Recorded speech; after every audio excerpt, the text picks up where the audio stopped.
So passover matter. See number 30.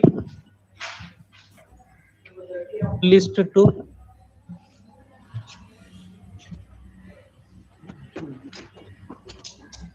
Final hearing, Passover matter. Passover, this is final hearing.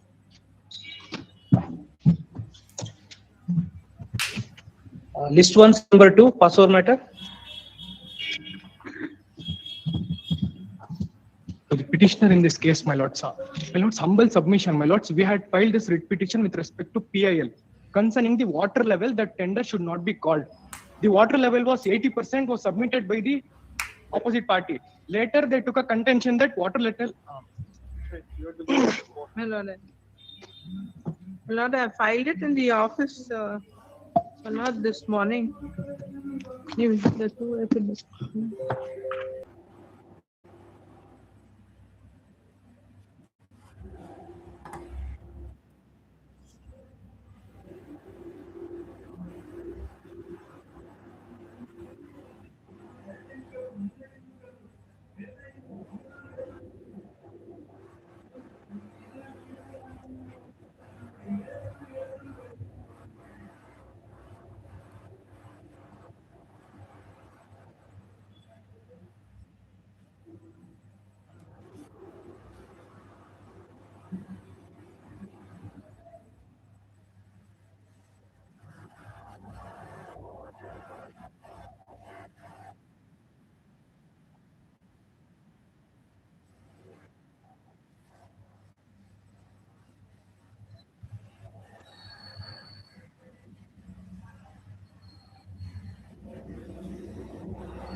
Yes, which you filed, where you've given the images. Images show 8.57, 8.79, yes, 8.76, 8.26. yes. Which is this? Which is again, Now, they have gone by the physical assessment, my lord, the respondent number Please 4. see the affidavit. I submit that water spread area is 19.5 hectares as per record.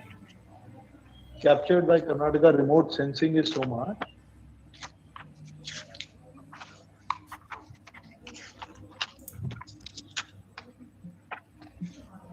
Yes.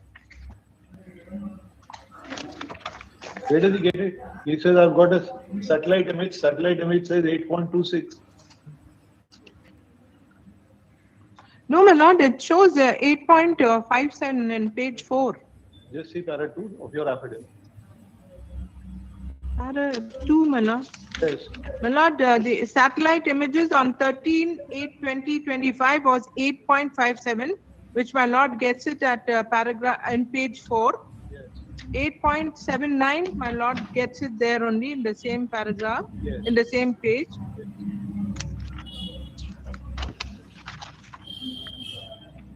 Then 8.76 on 24/10/2025 and 8.26 as annexures are 13 and Correct. How 14. much does it come out to? Total lake is 19.5. Para 2, that's what we are saying. One page before in the affidavit. Yes. It says 19.5. Divide 19.5 by half. My lord, this is as per the records of the minor irrigation department. The area of the water spread area of this lake is so much. That is, Data shows that the water spread images on that date were 8.5. Then you say we take 50% of the total water spread area as an effective water spread area. And then they say we physically assessed what? What did he go physically assess? my lord, that is how they physically, my lord, that is how they assess. What, My lord, he takes the periphery of the lake. We are asking you, how does he physically assess? my lord, what instructions I got is, my lord, physical assessment means that is how they see and that is how they say. My lord, they've gone by paragraph 7 Yes. of the inland policy that I have produced as an extra. That's right. That says 50% of the total water spread. Yes. Lake is 19.5 hectares. As per the records of the minor irrigation, my What? lord, they've, That this is is right. the, The lake area is 19.5. You Yes. must have 50%. yes, So 50% you should have 9 point something. Hectares should be covered with water. You got covered water of 8.79, 8.26. yes. Your affidavit said that we took the satellite images and then we determined it. We accept whatever you are saying. I'm just thinking as to how to respond to this because, It's only mathematics, no? no, that's right, my lord, but the information that I got was this. Now, Call the gentleman if you want. yes, He'll my tell you, lord. inform you right there. How has he done this? You filed an affidavit. Your previous affidavit swore that you did it on basis of the satellite images. Yes. And not on the basis. He said, in fact, you remember correctly, your affidavit was that they've done it, irrigation department has done it on estimate basis. We have got our data from satellite and we have done it. Yes. So we told you to please file your satellite images Yes. and your data. Your data says that it is 8.26, 8.57, 8.79, and we take the average. Take average of anything, it can't cross 9. No. And your lake, you on the same affidavit, you say is 19.5. If your area is 19.5, this is not 50%. In response to our query that whether you take volume or whether you take affidavit, you said look at para 7, we take the 50% of the water spread. All right, that we accept. My lord, may I have this on Monday? I'll keep. Then he both says your- we went and assessed. This runs contrary, he's perjuring himself. First he says I did not do so by this, I did it by satellite image. Yes. And now he says I went and assessed and he's taken a photograph of him standing next My to the lord, lake. he says that he has physically assessed and that he has confirmed it with the satellite images. My lord, may I have this on Monday? Satellite image is right here with you. Yes, yes. My lord, may I have this on Monday? All right. I'll keep both the officers present.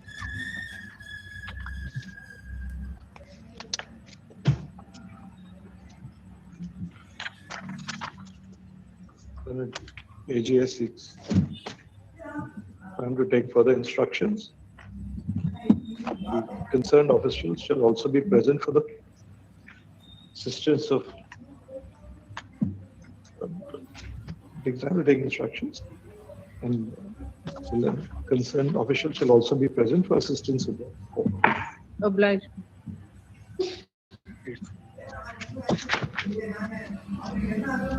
16th February. Seal number 4, list 1. For the Respondents' Council. Dear Appellant, Your Lordship, apologies for not appearing in the first one. Yes. Your Lordship, my instruction is that my clients are trying to settle the matter, Your Lordship. Yes. My instruction is that the appellants are trying to settle the matter with the respondent. They And are they are, not settling. I don't know who they're settling. It's a bit like El Dorado, or a promised pot of gold. Has been going on since Lordship, 2008. there are several other, hence I seek a short adjournment, Your Lordship. Your Lordship, and we have engaged senior counsel also, Your Lordship. Kindly a short, He is not present in the first hearing we passed over. Your Lordship, He is not present on the. Your Lordship, a short adjournment. I request a short adjournment, Your Lordship. We have even, we are in talks with the respondent, Your Lordship, for We settlement. had adjourned it on this on your request. Your Lordship, to kindly have it tomorrow, Your Lordship. Short adjournment, I am requesting, Your Lordship.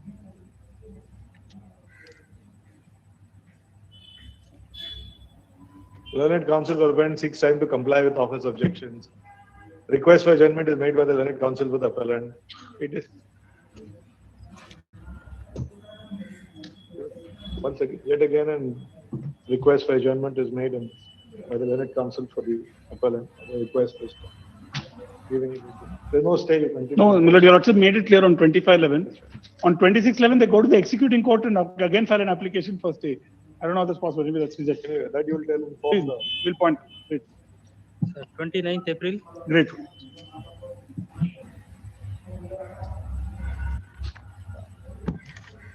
List 2, seal number 30.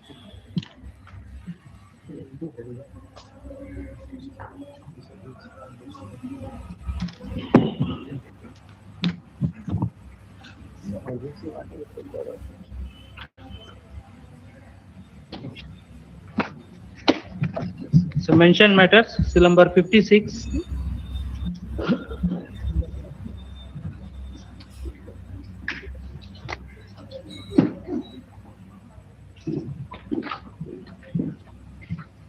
For the respondent matters. Appearing to the appellants, my lord, we have engaged a senior counsel, my lord, kindly pass over.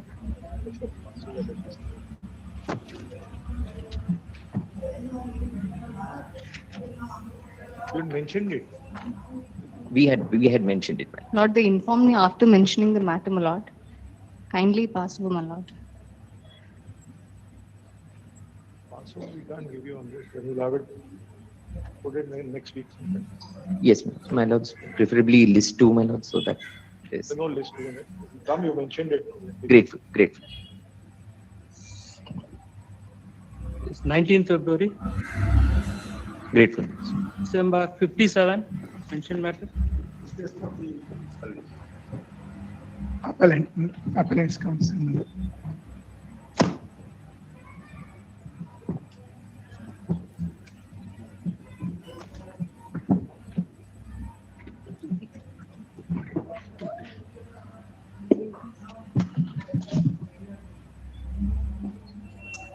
Establishing list of dates.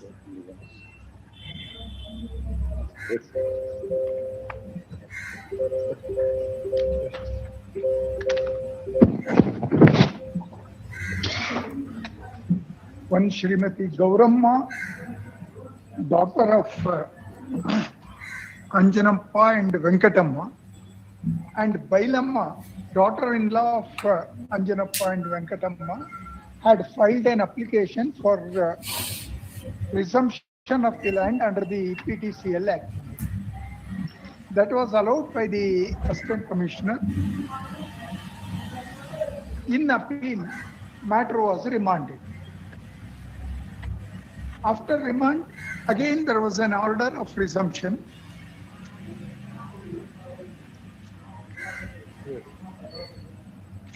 After that, my lord, they applied for permission to sell the property. under section 4(2). Permission was granted almost 1 year after the order. After that permission, the present appellant purchased the property.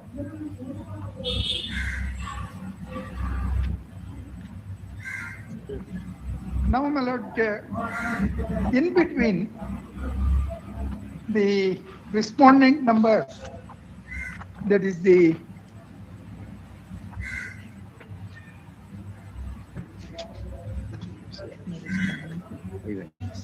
respondent number 5 and 6, that is the party in person before this court, my lord.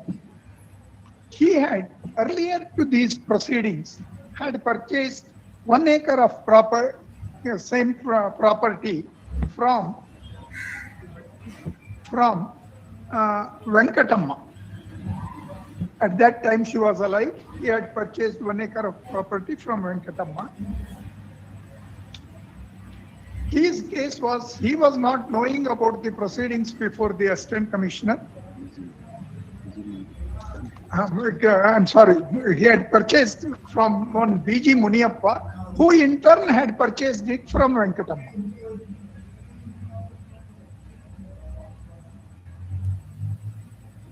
Yes.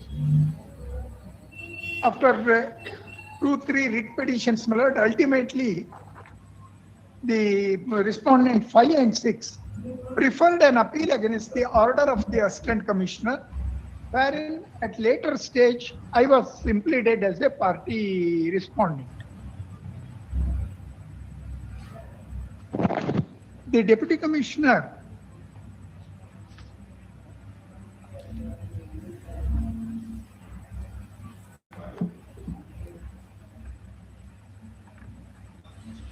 Yes.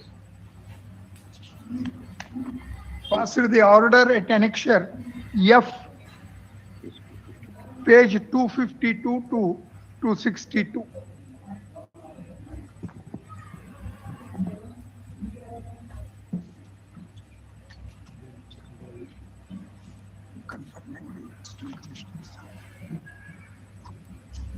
He reversed the order of resumption. Thereby, application of bylaw was rejected. By that time, I had purchased this property. Therefore, I preferred the writ petition.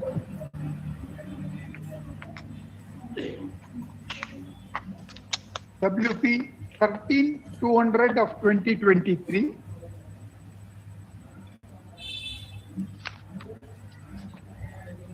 Yes. And 13-192 of 2023.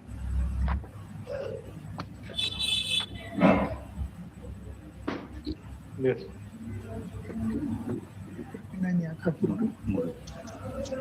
WP 13-239 of 23 also, three writ petitions. As appeal was numbered, 3 number were given to the appeal. Therefore, 3 writ petitions were filed. Now the learned single judge holds. The lordships would get the points for consideration at page 78.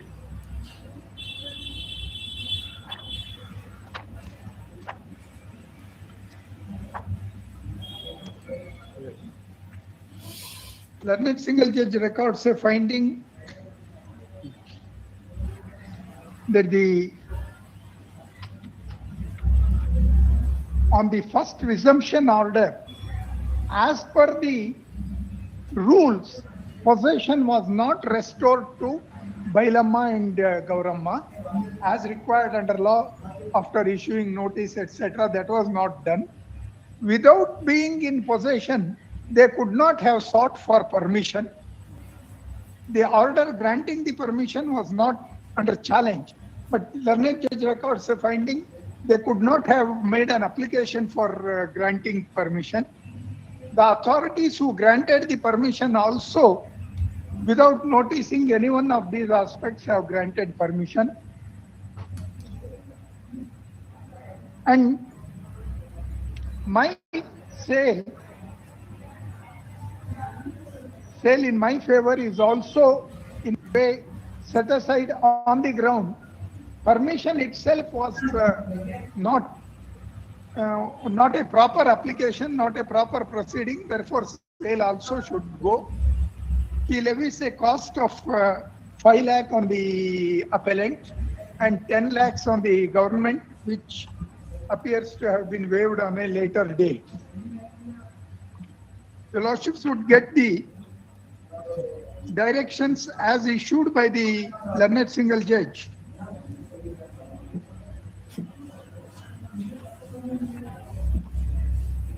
That would be from page 113 to 112, para 118.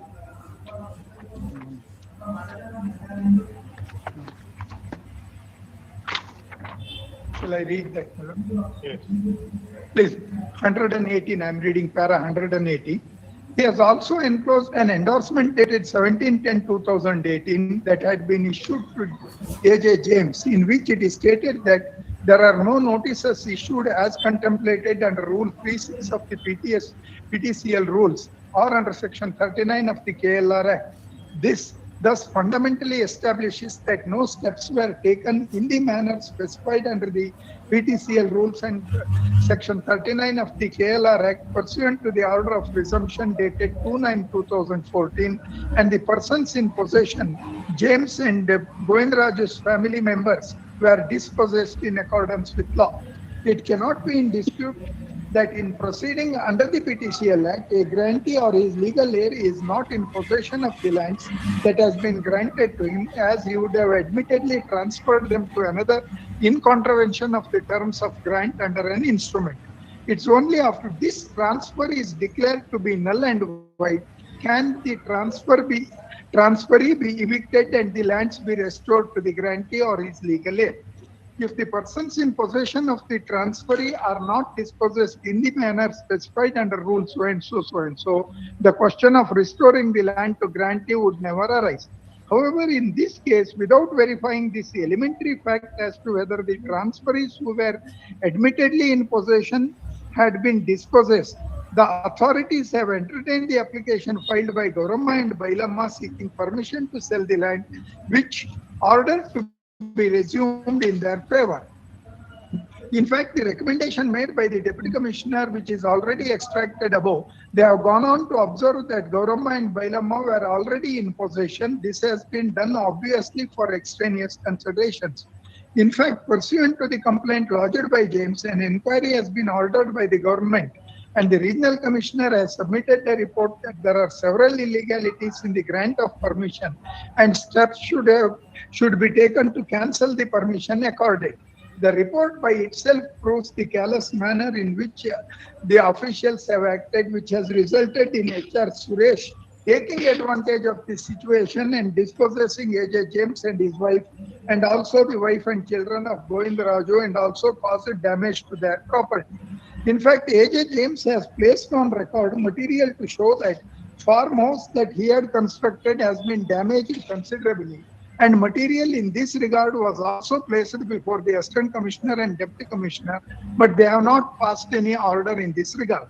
In my view, since according to the permission by the state to Suresh, without even verifying whether the land had been resumed and restored to Gauramma and Bailamma, is the root cause of the trauma and damage caused to A.J.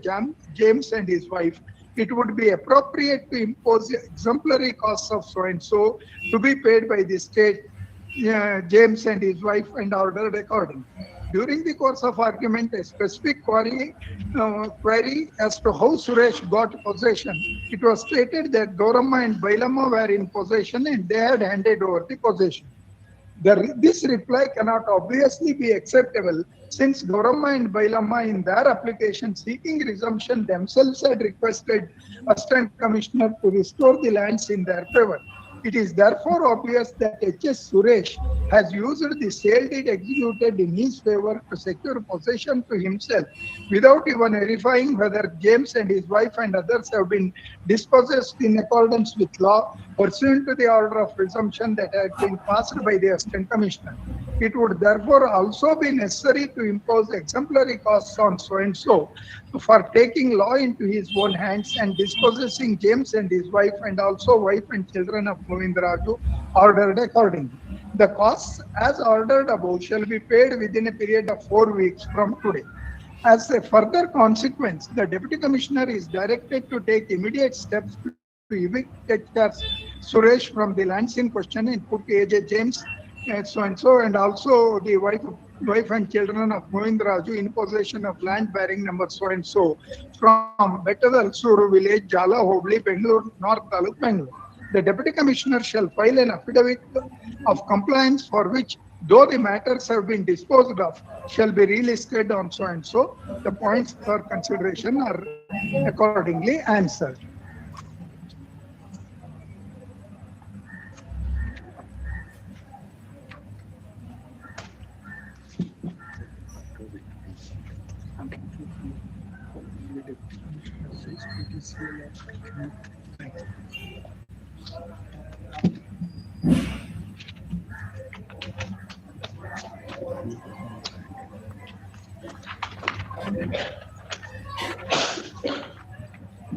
As regards the finding on point 3, Miller, Roman point 3.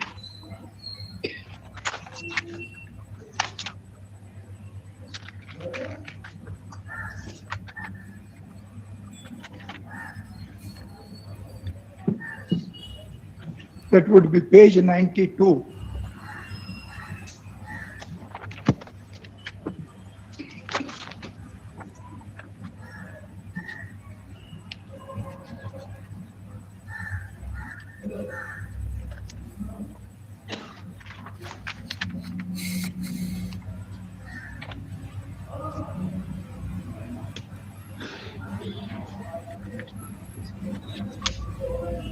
Para 88. Shall I read it? Yes. Shri so-and-so sought to contend that in respect of lands temporarily granted on lease under the GMF scheme and subsequently confirmed would also be subject to condition of non-alienation for a specified period since Anjanappa was a person belonging to scheduled caste and provisions of PTCL Act would be attacked. He relied upon the judgment rendered by the apex court in Guntayya's case to contend that the decision of the full bench rendered in Hambamma's case, which had approved an earlier full bench decision in Chikkakullegowda's case, has been reversed, and it has been held that even in respect of the land which had been leased temporarily for a period of non-alienation would apply, and if they were breached, PTCL Act could be invoked.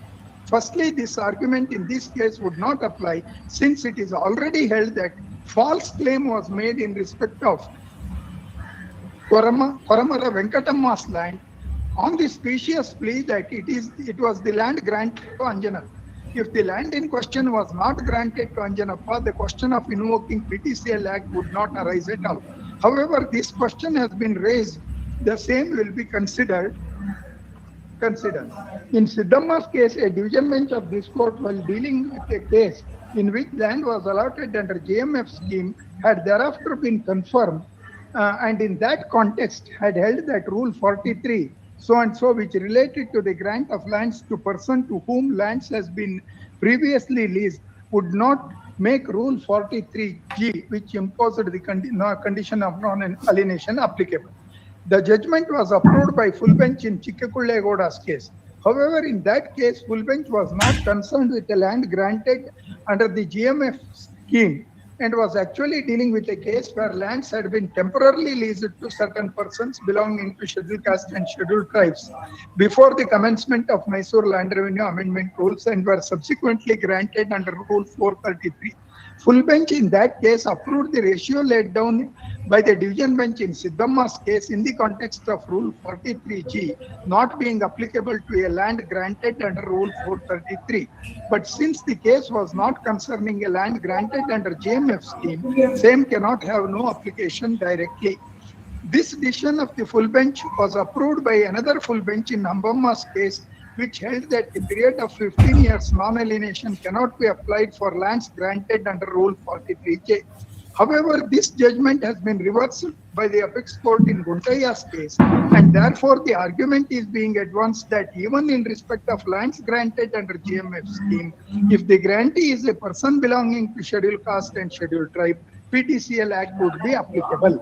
It must be noticed that Guntaya's case also, the apex court was dealing with a case in which lands has been granted to persons belonging to scheduled caste, scheduled tribes who had been given the lands on a lease and thereafter granted them permanently, and was not dealing with land which had been granted under GMF scheme. In my view, therefore, reliance placed on the judgment can be of no avail.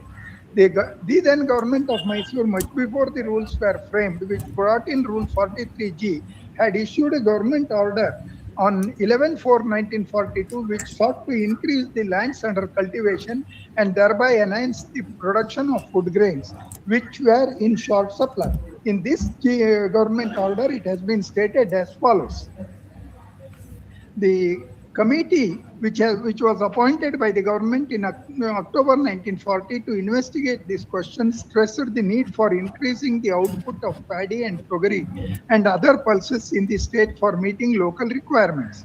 The total area under paddy had varied from about 7 lakh acres to 8 lakh acres a year, according to the conditions of rainfall and water supply and tax, and trade statistics show that Mysore has had to import every year 10 to 20 lakh pallas of paddy valued at 50 to 100 of rupees.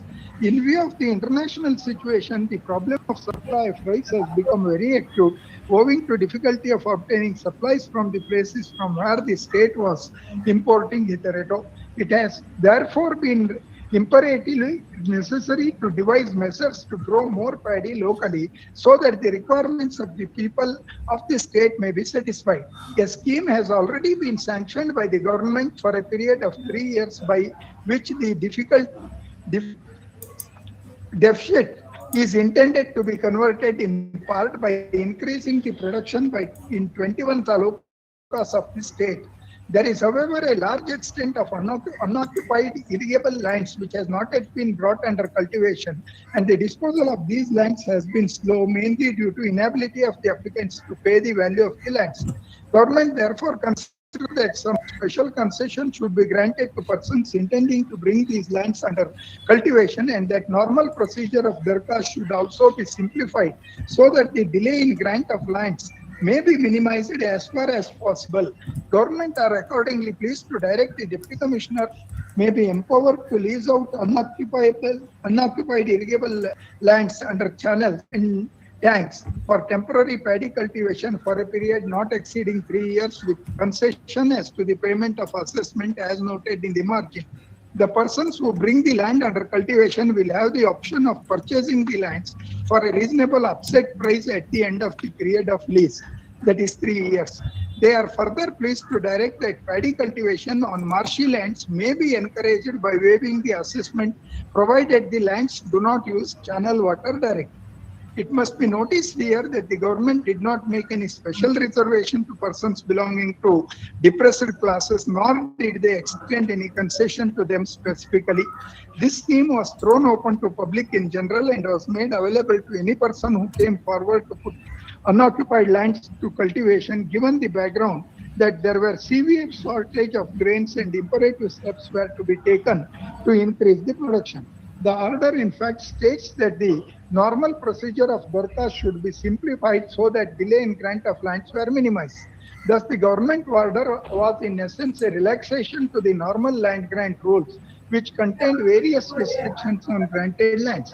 If the lands were permitted to be occupied for putting the same under cultivation, and if the occupier is given the option of purchasing the same after 3 or 5 years, if he has bought the lands leased to him under cultivation, it is obvious that such kind of grants cannot be imposed with restrictive clauses which would be applied in respect of normal grants. It must be kept in mind that under the normal land grant rules, the procedure for reserving the lands to depressed classes and allotting it to them because they belong to depressed classes would make it a granted land, which would in turn attract the restrictive clauses. However, if the lands are allotted in relaxation of the rules, obviously the restrictive clause can have no application. It must also be stated that a division bench of this court in writ appeal number so and so has held that lands granted under GMF scheme cannot be considered as granted land as defined under PTCL Act, and the PTCL Act can have no application. This decision has also been followed in WP so and so. A coordinate bench of this court in so and so followed the said decision and held that provisions of PTCL Act would be applicable. Inapplicable in respect of lands granted under GMF scheme, and this decision was affirmed by the division bench disposed on so and so, which is also confirmed by the apex court in SLP number so and so. In the light of the fact that the apex court has confirmed the decision of the division bench holding that provisions of PTCL Act would be inapplicable to lands granted under GMF scheme, the arguments of so and so cannot be accepted. There are, however, a few disturbing facts of this case which brings to light the harassment that a citizen has had to endure, and it has become necessary to pass orders remedying the injustice caused. As already noticed above, an attempt was made to usurp the land granted to Koramara Venkatamma by contending that she was the wife of Anjanappa and has sold the land after his death in contravention of the terms of the grant, even though the land had been granted to her distinctly and independently. This crucial and key aspect was totally lost sight by the authorities, and the lands were ordered to be resumed. After the order of resumption was passed, authorities have committed a blunder which has resulted in catastrophic consequences on innocent people. Under the provisions of PTCL Act, more specifically 51A thereof, Assistant Commissioner is empowered to make an order to take possession of such land if he had been satisfied that transfer of the land granted was null and void. He is also empowered to take possession after evicting all the persons in possession in prescribed manner. Thus, after holding an inquiry and on being satisfied that a granted land has been transferred in contravention of the terms of the grant made, the Assistant Commissioner can declare that the transfer is null and void, and thereafter also take possession of the land by evicting all persons who are in possession of the same, however in the manner prescribed. Proviso to so and so in fact stipulates that no order shall be made unless the person to be affected by the order is given a reasonable opportunity. Under section so and so, he is thereafter required to restore the land to the original grantee or his legal heir, and only if that is not practicable, the land is deemed to have vested in the state, and the state will have to grant the land to persons belonging to a scheduled caste, and the state has framed so and so rules. Rule 3 is quoted. Notice to be given before taking possession and then restoring the possession.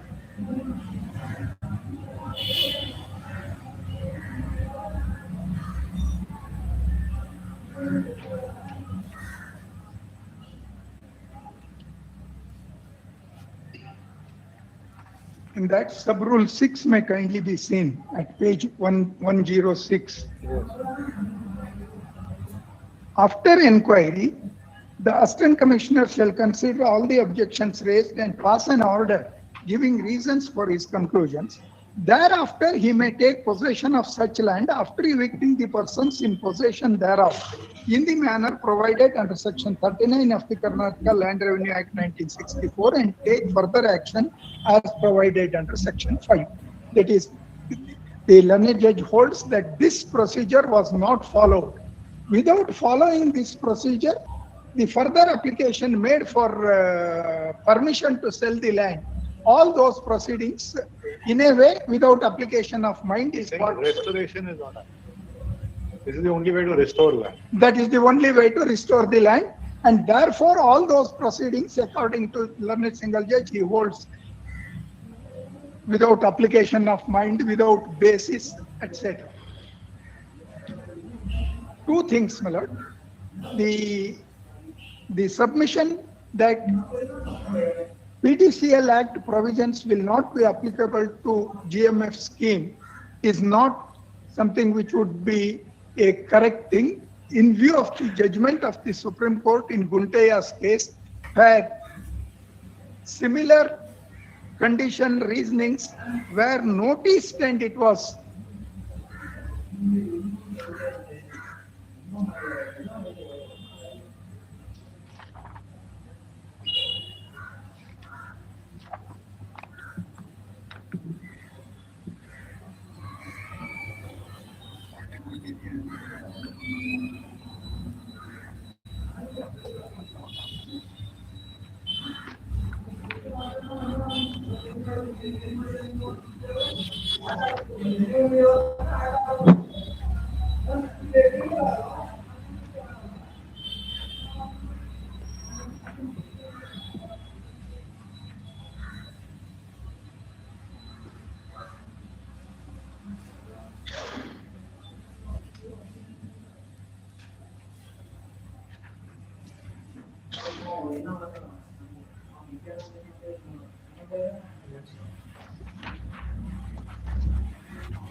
I may be permitted to read the judgment in full, my lord. Facts also have some relevance. Yes. Please. That is in page 35, page 229, printed page 229, my lord, para 2. Under the Karnataka Land Revenue Amendment Rules 1960, certain lands were granted to members of SC/ST. Initially, these lands were given to them on temporary lease, and later, by virtue of Rule 43J of the Rules 1960, these lands were given to them permanently with a restriction that grantees shall not alienate these lands to third parties for a period of 15 years. These lands were granted to them during the period 1959 to 65. A Karnataka So-and-so Act 1978 came into force on 11/79. Section 4 of this Act is to the effect that any transfer of land made either before or after the commencement of the Act in contravention of the terms of grant of such land or law providing for such grant shall be null and void, and no right, title or interest on such land shall be conveyed nor be deemed to ever to have conveyed by such transfer. The persons who obtained the grant of government lands, contrary to the condition regarding alienation, transferred the properties to third parties. In some cases, even the transferees had effected further transfers of such land to others. Section 5 of Act 2 of 79 empowers the Assistant Commissioner to pass appropriate orders for restoration of the land to original allottee in case of any transfer was effected contrary to Section 4 of the Act. Section 5 of Act 2 of 79 provides that an Assistant Commissioner, on an application by any interested person or on information given in writing by any person or so moto of such inquiry, if he is satisfied that the transfer of any land granted is null and void as provided under subsection 1 of Section 4, may by order take possession of such land after giving reasonable opportunity of being heard to the person evicted and restore the land to the original allottee.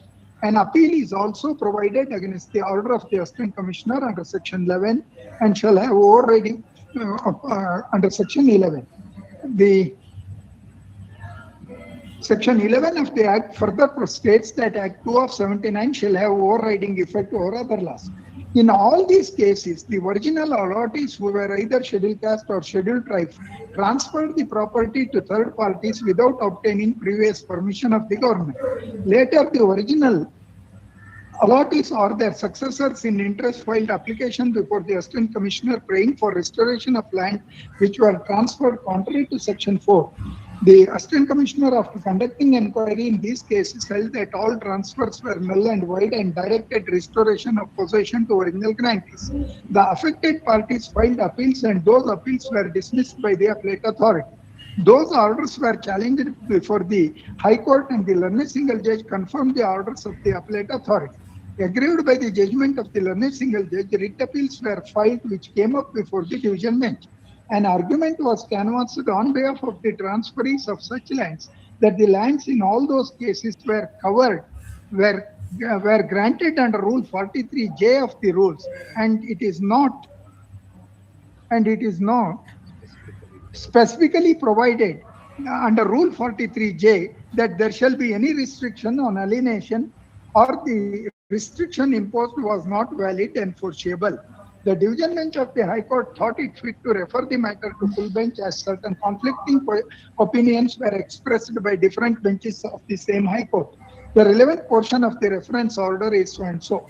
One of the important questions that arises for consideration in these writ appeals is as to whether an authority granting the land under 43J of the Karnataka Land Revenue Rules can impose any condition at the time of making grant that the grantee shall not alienate for land for 15 years, when 43J does not provide for any such condition.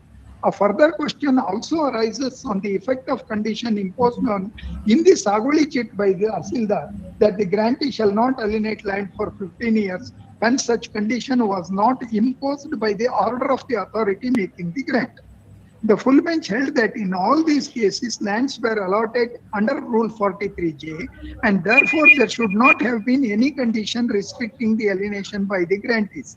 The full bench also held that conditions stipulated under Rule 43G were not applicable to the grants made under Rule 43J, and therefore conditions imposed by the Tahsildar in Sagoli chit restricting the alienation of such lands by the grantees was not sustainable in law. Aggrieved by the said decision, state as well as affected parties have filed these appeals. In order to appreciate the contentions urged before us by the parties on either side, it is necessary to go into some relevant provisions contained in rules of 1960. These rules of 1960 were intended to regulate the allotment of the government lands to certain category of persons. As regards grant of lands, the revenue officers were given certain powers.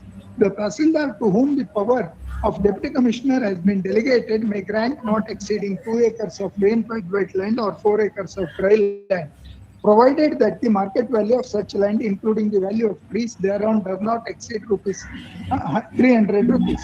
The Assistant Commissioner thereon does not exceed in charge of the Taluka is also given power to grant land not exceeding 2 acres of land fit for garden cultivation or wetland with assured irrigation facilities. Rule 43 provides the format of application form for grant of land and cultivation. Rule 43B states that no land with more than 25 reserved trees in acres shall be disposed of for cultivation except under special orders of the government. Rule 43C, 43D gives certain preference to an individual who is poor or bona fide agriculturist, political sufferer, etc. It also provides that the lands which are in control of the Revenue Department may be leased to schools, colleges, training institutions, and also to farming societies registered under the Karnataka Cooperative Societies Act. Rule 43E says that lands available for disposal in a village shall be reserved for grant of different categories of persons eligible for such grant, and where land available for disposal in any village is less than 10 acres, the entire land available shall be reserved for grant to the applicants belonging to scheduled caste and scheduled tribes who are ordinarily resident in the village. Where the extent of land available for disposal in a village is more than 10 acres, a minimum of 10 acres shall be reserved for grant to the applicants belonging to SC/ST. Rule 43F prescribes the order of priority of the extent of land to be granted. Marginal note to Rule 43G says that grant of land under the preceding rule shall be subject to certain conditions. Rule 43G reads as follows. Grant of land under the preceding rule shall be subject to following conditions. In the case of grant of lands to applicants belonging to scheduled caste, scheduled tribes, and to other applicants who are unable to pay the occupancy price on account of poverty, occupancy price may be waived up to rupees 200 and the balance recovered in three annual installments. In the case of grant of land to 2 applicants who are ex-servicemen, the occupancy price will be waived up to the extent awarded by the government under military concession rules.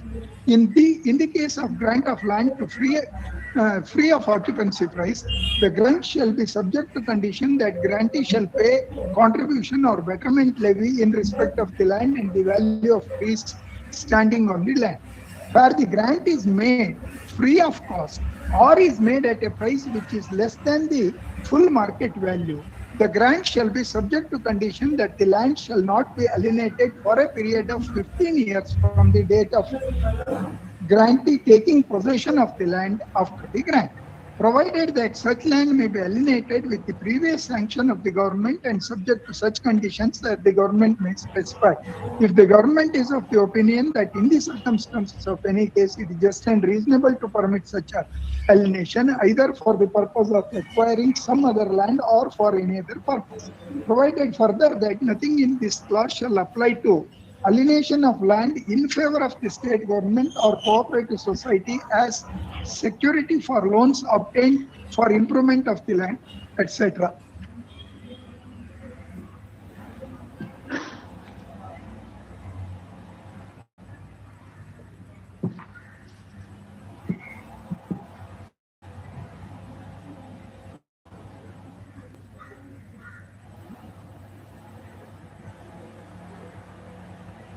Continue tomorrow.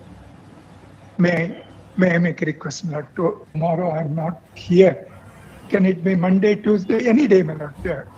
Tomorrow I am not here. I don't know, Monday we put some matters. Any other day. Tomorrow I am not here.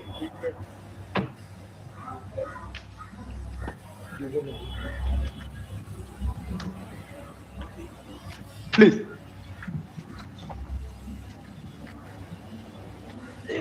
Interim order.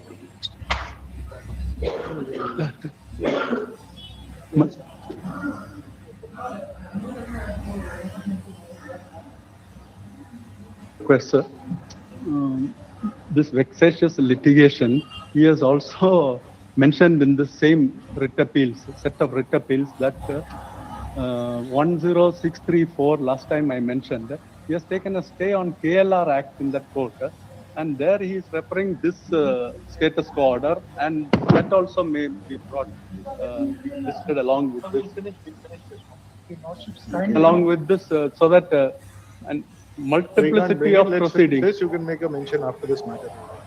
Your Lordship's kindly, the interim order may kindly be continued. Interim order. Serial number 26, Lord, there is an urgency. Lordship may kindly call it on Monday or Tuesday. Because 26. unit in fact has been stopped. There are a large number of employees who are sitting outside the town. 26 is what? No, my lord, Miles matter. Monday, Tuesday. Pleadings are It's a complete. contempt petition. It's a contempt petition. There is a contempt also in spite of the autumn law. They have not in fact allowed us to open the. WP 6690 of 23, my lord. Connected with the contempt. Heard in fact. What is the urgency? Not matter. Monday, Tuesday. What is the urgency? Not rushing being, it is in fact rushing of iron ore. Rushing has been completely stopped. And large number of employees are sitting outside the plant.